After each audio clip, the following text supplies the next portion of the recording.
Noi abbiamo avuto oggi un grande onore ospitare qui la Presidente Loredana Borgato di Ali di Vita insieme alla Dottoressa Pepe,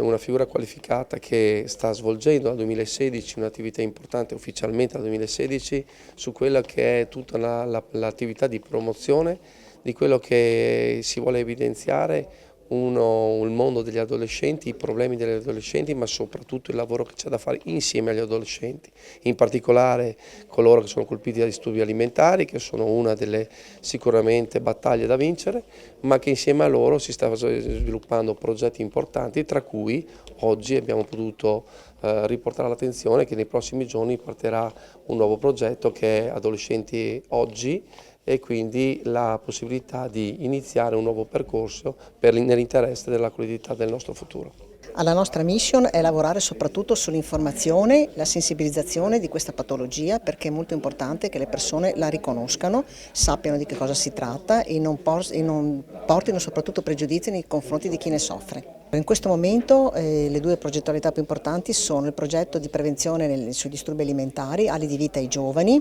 con il manuale per i disturbi alimentari che stiamo portando avanti ormai dal 2018 in diverse scuole, per cui facendo sempre 2 classi alla volta delle medie inferiori, e serve proprio sia per raggiungere i giovani studenti che nonostante l'età sono molto attenti, fanno anche delle domande molto interessanti, ma anche poi raggiungere i loro familiari.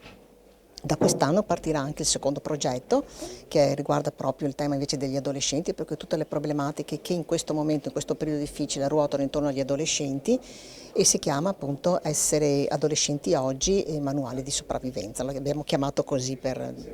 renderlo un po' più simpatico, perché il tema è già molto complicato di suo. Non trovano uno spazio, quindi un luogo mentale, uno spazio mentale, un permesso di esistere e di essere quelli che sono all'interno di famiglie che non sempre hanno problemi, sono anche famiglie molto funzionanti, ma che in qualche modo non riescono per loro caratteristica a dare spazio ai ragazzi e non hanno la curiosità di conoscere come sono e come ragionano. Soluzioni? La principale sia tenere aperto un canale di dialogo. Io quando entro nelle classi ai ragazzi dico: date un libretto di istruzioni ai vostri genitori,